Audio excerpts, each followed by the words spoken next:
Miss Tibbetts pours hot chocolate into Ben's cup and sits down at the kitchen table across from him. Outside, the rain beats on the windows. Ben shivers again. His jeans are still a little damp, and he feels chilly. He looks around Miss Tibbetts' kitchen.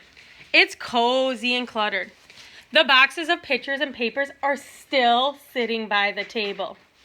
Miss Tibbetts sighs and leans forward, propping her elbows on the table. Well, here's the problem, she says. I only own the house and a little land around it. My sister-in-law owns the rest of the property, and she's going to sell it to a developer who plans to put up a bunch of houses.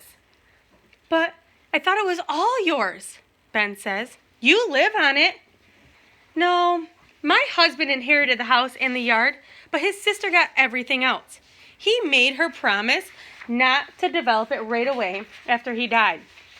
But it's been over a year now, and she's got an eager buyer. What does that mean, an eager buyer, Brennan?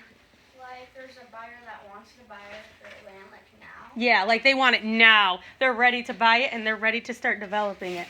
Good. She owns the land. She can do what she wants.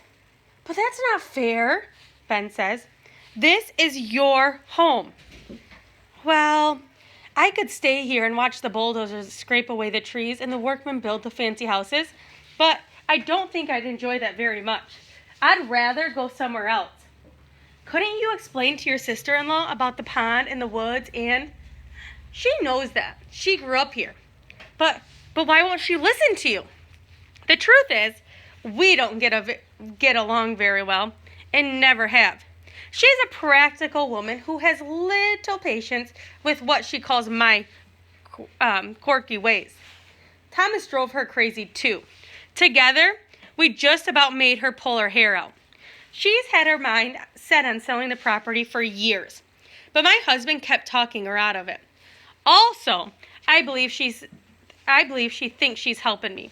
She sees me as an old woman whose house is a mess and who doesn't have any money. A woman about to lose her job. Lose your job? What do you mean? Oh, Ben, I was away from teaching for a year after my husband died. When I decided to come back this winter, they had to find a spot for me somewhere. So they gave me a little place to teach science for the rest of the year. They didn't really need a science teacher. Honestly, I don't think there's room for me there anymore. And I'm tired of jumping through their hoops. Ben thinks about Mr. Nickleby and how he didn't seem to like her very much. Can they fire you? Miss Tibbetts shakes her head. They won't fire me. They'll just make it hard for me to stay. And maybe that's all right. I've taught a long time. But you're a great science teacher. They should be glad you came back. Ben's mind is reeling, trying to put all of the pieces of the puzzle together. And you should still live on this land. It just doesn't seem fair. It's worse for the toads than for me, she says.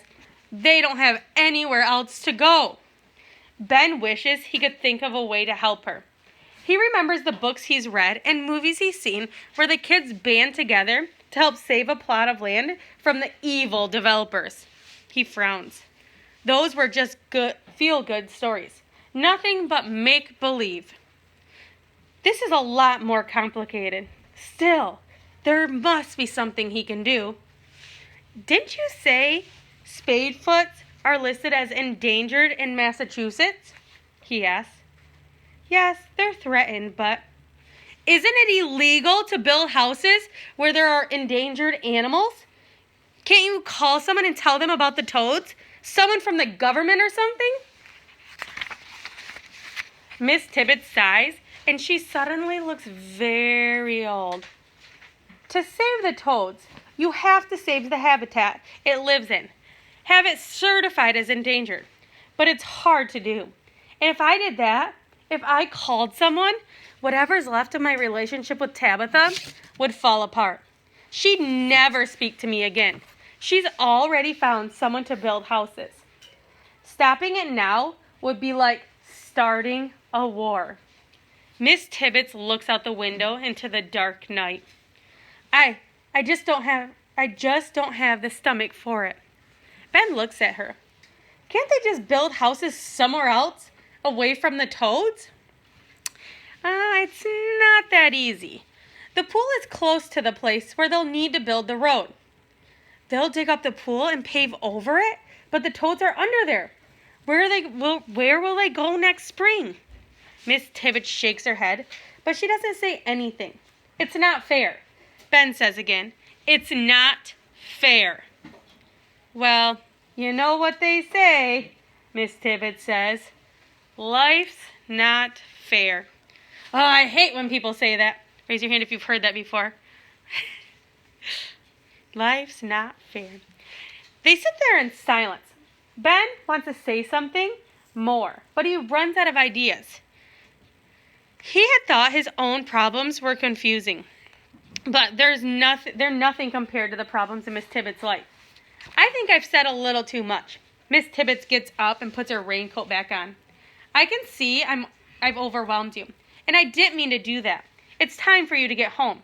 Your parents will worry that you're getting webbed feet in this weather. When Miss Tibbetts stops her station wagon in Ben's driveway, he climbs out. Thanks, Miss Tibbetts, he says. Thank you for coming. I was glad to have someone to share this incredible night with. Ben waves and closes the door. Halfway up the driveway, he turns back. Miss Tibbetts rolls down her window. Yes, she says. It's still not fair. Right, says Miss Tibbetts. It's not fair. Maybe the overtoad will eat all of them up. All right, we're going to stop right there. Pretty short reading today. You can open up your packet to page 17. We're on page 17.